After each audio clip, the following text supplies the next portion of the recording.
नमस्कार, स्वागत है आप सबका आपके अपने मसाला किचन में। इस वक्त घरों में सब्जियां बहुत मुश्किल से मिल रही हैं।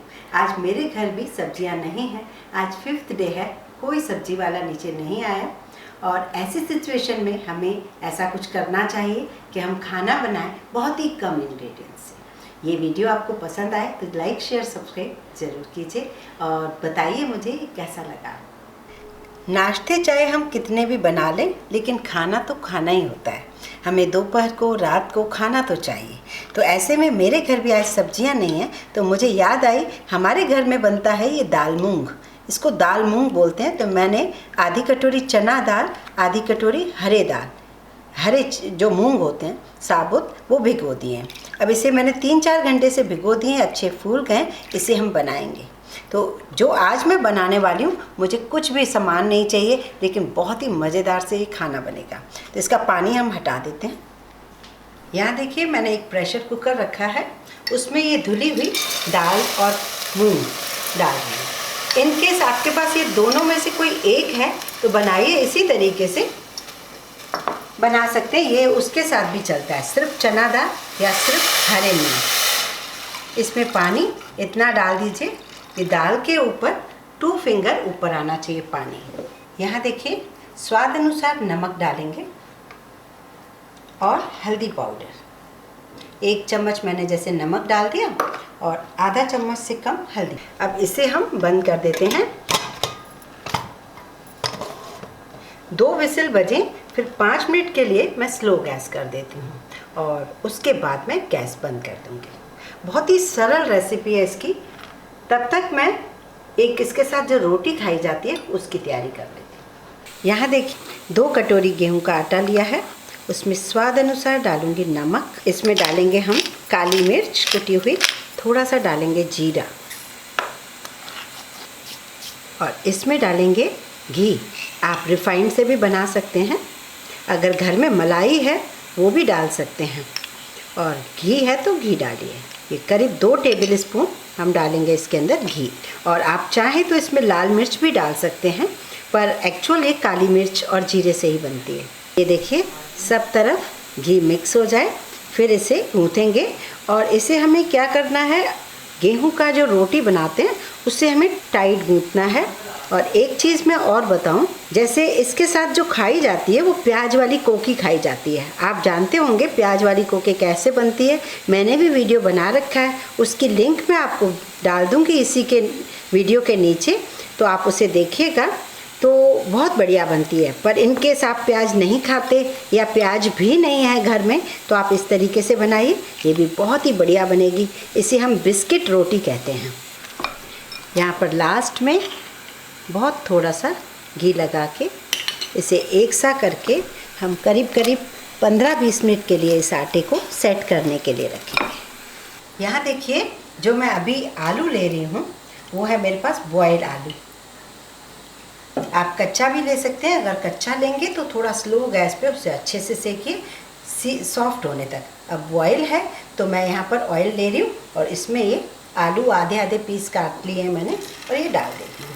और ये इसे दाल की मैं तैयारी कर रही हूँ ऊपर से डालने के लिए। इन केस आपके पास आलू भी नहीं है तभी भी ये दाल इसी तरीके से बन जाएगी।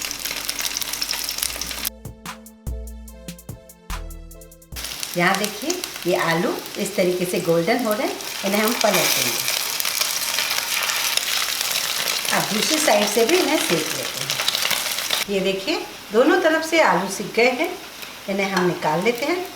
अब क्योंकि ये उबले हुए थे तो इसमें बिल्कुल टाइम नहीं लगा, अगर कच्चे होते तो थोड़ा सा टाइम ज़्यादा लगता। यहाँ देखिए, आटा सेट हो चुका है, करीब 20-25 मिनट हो गए हैं इस आटे को। इसकी हम इस तरीके से छोटी छोटी लोई बनाएंगे।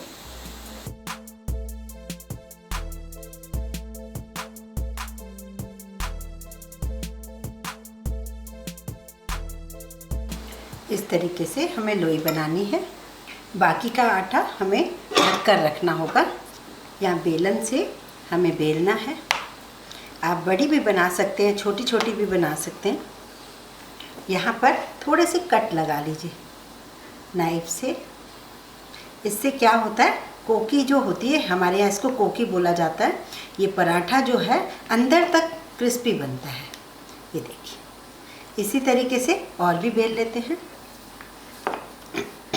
एक हमारे यहाँ दाल पकवान भी बनता है, उसमें भी बिल्कुल सामान की ज़रूरत नहीं होती है। आप उसका भी वीडियो देख सकते हैं, वो भी मैंने वीडियो बनाया हुआ है। वो पकवान तो आप 2-2 दिन बनाकर पहले भी रख सकते हैं।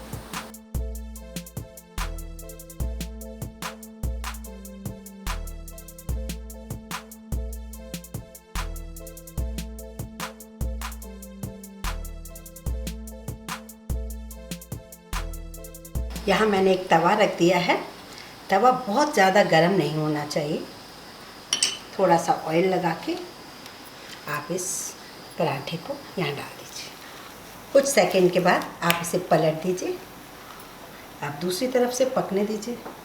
और अगर आप कभी दाल नहीं बना पाए तो आप इसे चाय के साथ भी इंजॉय कर सकते हैं।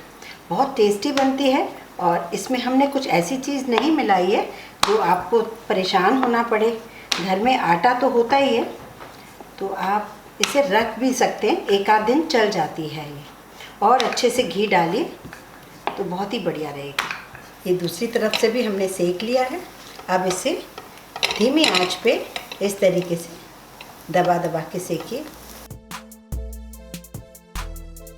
अब इसमें डालेंगे घी या ऑयल, जो भी जिससे भी आप बनाना चाह रहे हैं।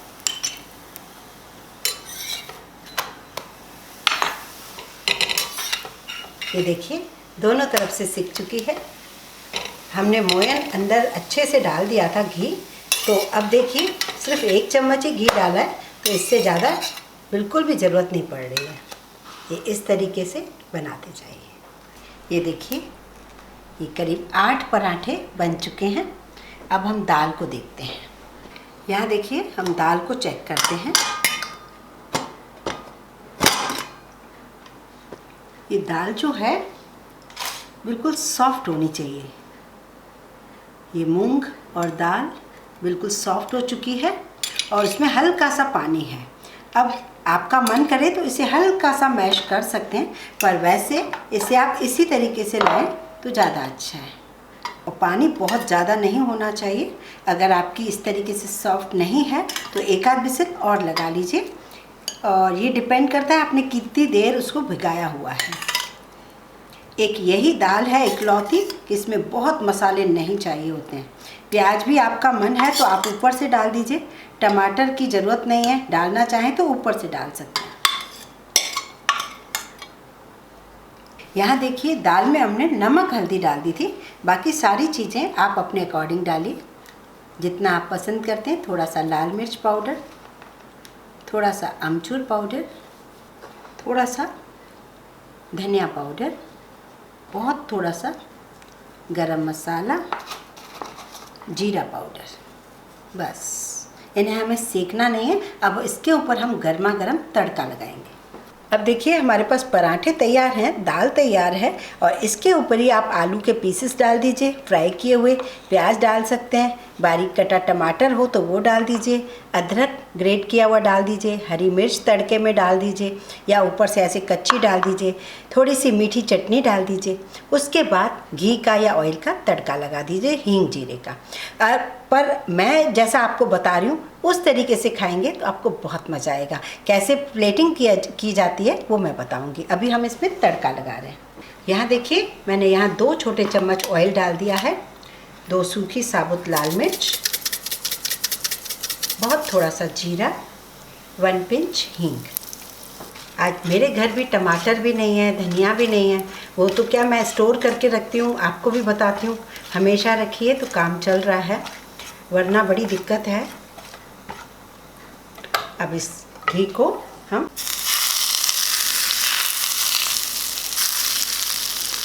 तो इस तरीके से देखिए, अगर दाल है, आटा है, तो आपका अच्छा खासा लंच या डिनर तैयार हो सकता है। आलू भी आप ना डालें तो चलेगा। प्याज अगर खाते हैं तो यूज़ करें, टमाटर है तो यूज़ करें। ये दाल आपको अपने आप में बहुत अच्छी लगेगी। और ये पराठा, तो अब हम इसकी प्लेटिंग करके हम आपको दिखाएंगे। इस तरीके का खाना पसंद है तो लाइक ज़रूर करें, शेयर करें और कमेंट्स में ज़रूर बताएं कि आपको ये कैसा लगा।